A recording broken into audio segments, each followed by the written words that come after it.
Happy Sunday, guys. So today's workout, we got a 12-minute time limit on it. We're going to be doing intervals of squat cleans and push jerks. So the first minute, we're going squat cleans, then the second minute, we're going push jerks. So each a minute. Then we're doing 2 minutes and 2 minutes of each, then finishing off with 3 and 3. So this is a little bit of a different style of workout where usually we go slower and then faster at the end. This one, we're building a little bit more endurance, so we want to pick a pace that you go a little faster, a little bit slower, and then you're going your slowest at the end, but you're being consistent. So you don't want to be sprinting necessarily in the 3 minutes. You want to be a little bit faster during the beginning. But let's say, for example, you do 5 squat cleans in that first minute. I want you to do 5 squat cleans in that first minute of the 2-minute interval here as well. Then the same thing for the 3-minute interval. You're doing 5 squat cleans, for example. Then you get 5 reps here, 10 reps here, and then 15 reps here. That's kind of the pace I want you to choose or think about when you're doing this workout. Same thing with the push jerks. Aim to be consistent with the number of reps per minute, and then carry that over into the next set there. Again, this is challenging more the endurance side, so you will experience fatigue in this one. That's definitely a common thing that will come out of this workout, so don't be too worried about that. Other than that, for the squat cleans, guys, choose a weight. I would say be able to do around 10 to 15 reps, around that average between that minute. With the push jerks, I would say around that 10 to 15, maybe push it to 10 to 20 because it's a little bit of a faster movement. And then again, try to see how well you can keep that consistent throughout the rest of the movements there. 12 minutes total, so just have that running timer going, and if it's easier for you, just write the intervals on a board or something so you can look at them, and you don't have to worry too much about trying to calculate it in your head as you're doing the workout. Afterburner today, we're going to cool down with some Scap pull-aparts and some T-spine twists, really just opening that up. If anything's like kind of locked up, you can kind of use that to open up that thoracic spine. Doing some twists also in that position will help a lot. And you'll notice kind of your breathing will get a little bit easier, and your shoulder flexion and extension will get better from that as well. So make sure you hit that after the workout. And other than that, hope you guys enjoyed this workout, guys.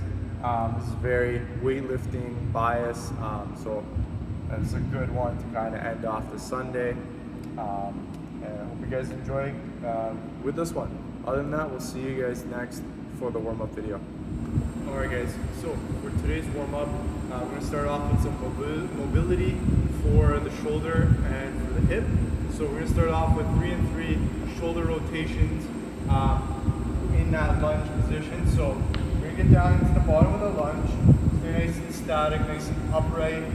With that arm, we're going to keep the elbow locked out, everything neutral, going all the way overhead. As we reach that top point, we're going to twist that palm out and all the way through until our palm is facing the opposite way and the thumb is facing backwards to us from that original position. Then we're going to go back to that reverse position, coming back, twisting that palm continuously, and ending up with the back of the hand facing out towards you, towards the camera, with the thumb facing forward this time. Going for 3 on one side, then we'll switch our stance with our legs and do 3 more on the opposite side. Once you're done with the shoulder, we're going to go into that hip. You've probably done this one before. We're going to go from the quadruped position. So we're on the floor here, guys. Make sure we're keeping everything nice and straight, and we're not twisting or flexing in our trunk or back. We're going to try and keep that nice and straight. So we're going to lift that knee up. We're going to draw a big circle all the way around. Notice when I come back here, I'm not going to arch my back. I'm going to keep it tight and just focus on moving that hip joint as I keep that back nice and controlled as best as I can. We're going to go for 3 in one way, 3 in the opposite way, then switch legs and do the same thing on the opposite side. After that, guys, we're going into 2 sets, for the warm-up of hollow body marches. So 20 hollow body marches, guys, are coming down to the floor. Hollow body position here, so start from that pike position, tighten up the core, sit back, legs are off the ground, and from here, guys, we're going for 20 alternating marches here. Bring the knee as high as we can for 20 reps here. Really trying to pull with that hip flexor each time we do that knee tuck. Once we're done those 20, guys, we're going to flip over into our inchworm. So we're going to come up to the standing position, walk our hands out to that push-up, go for one push-up, and then from there, guys, we're going to walk our calves out, feeling that stretch in our calves. Couple reps there, then walk our hands back in again to open up. We're going to do that 3 times. Once you're done those 3 inchworms, we're going into 5 and 5 dynamic step ups. So we're going to get that heart rate up a little bit, get a little bit more dynamic and fast with our movements. So you're going to find yourself a box, or if you have a step, you can go off of a step here. We're doing 5 per side. So you're going to leave one foot on the box the entire time. And as you're doing it, the opposite leg, you're going to try and lead up and stand up as fast as you can. So I'm going to start with my left leg on the box. I'm staying nice and upright. I'm going to drive through that leg. As I come up, I'm going to bring my knee as high as I can, then bring that foot back down again. Then again, you're going to go back up, quick knee, back down again. If you feel comfortable, you can do them unbroken, where you go up, back down, really trying to get nice and springy off the floor, and really powerful through those hips to drive that knee up. 5 and 5 per side. Once you're done, grab your kettlebell, dumbbell, or any weight that you're going to use for kettlebell swings. I'm going to use a dumbbell here. I'm going to grab one bell, going into about squat position here, guys, with my feet, chest up nice and tall. I'm going to push my hips back, let that kettlebell swing back, then I'm going to drive it straight overhead. As I do that, guys, I'm using the drive from my hips to get that dumbbell all the way overhead. So make sure you're not trying to pull it with your arms overhead. You're really utilizing those hips to drive your weight overhead. 2 sets of that, guys. Once you're done, we'll see you next for the workout standards. Last thing, guys, is that clean. So it is a squat clean. If you have a barbell, if you have a kettlebell, dumbbell, we're doing squat cleans. If you're not comfortable pulling from the ground and you're new to the squat clean, you're just learning it, let's work just from that hang position. So remember, just bringing it down to about the knees, making sure the hips are back and we're folded forward to get ourselves in that good hang position. Only go down to the floor if you are keeping that back nice and flat and you feel comfortable doing the full movement. So the kettlebell staying tight to the body, or the barbell staying tight to the body, and all the movement mechanics are there. So for the push press, remember it's one continuous movement, so you're not re-dipping in the knees. Just make sure you squeeze those glutes, lock out those knees as you extend straight up. So if you're going single object, you can go 10 and 10 per side here.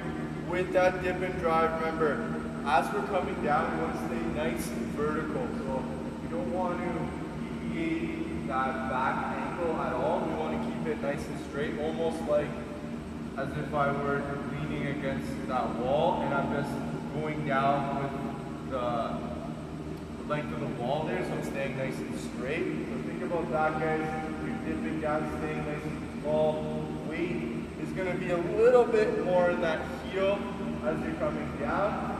On the way up, guys, driving hard through the legs. As soon as we extend those legs, those knees, we're going to be driving that weight overhead. And again, once we're over here, squeeze your shoulder blades together, make sure they're back and down before you start that next rep. You can go continuously or you can stop in that front rack position if you need to reset.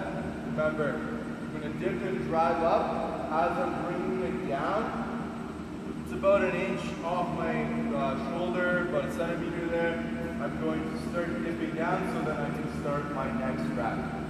controlling the way down, getting ready, going into that next rep.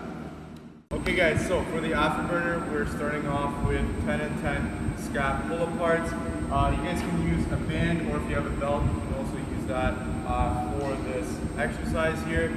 What you're gonna do, you're gonna sit on your knees there, have the band on the opposite side that you're gonna be stretching. So I'm gonna be stretching on my left scap. I'm gonna put my right hand down and grab that band with my left arm, or with my left hand there. Make sure I get some tension on that band, and I'm gonna let that band kind of pull my shoulder blade through. Then I'm gonna pull that shoulder blade in the opposite direction, resisting that band, and then kind of let it pull me through. And then again, repeat that motion, really trying to pull with that shoulder blade as opposed to the shoulder or the delt as you do that movement. So again, you can do it with a band or with a belt. Really try to get that scap to kind of get pulled apart from the other, and then you're going to pull it back into that normal position when you go back into that neutral position here. You're going to do 10 and 10 per side. After that, we're going to go for 10 and 10 T-spine twists. So we're staying in that same position. This time, our hand's going to go behind the back of our head here, keeping our back flat. We're going to twist as much as we can, trying to get that elbow to the ceiling. Then we're going to bring that elbow all the way into our forearm. Then again, all the way up, then back to our forearm. Try to watch that you don't stand up with the movement, so you shouldn't be twisting up like this. Really try and stay flat the entire time as you do that movement. 10 and 10 per side there, guys, of those T-spine twists. Hope you guys enjoy the afterburner. I'll see you tomorrow for the next one.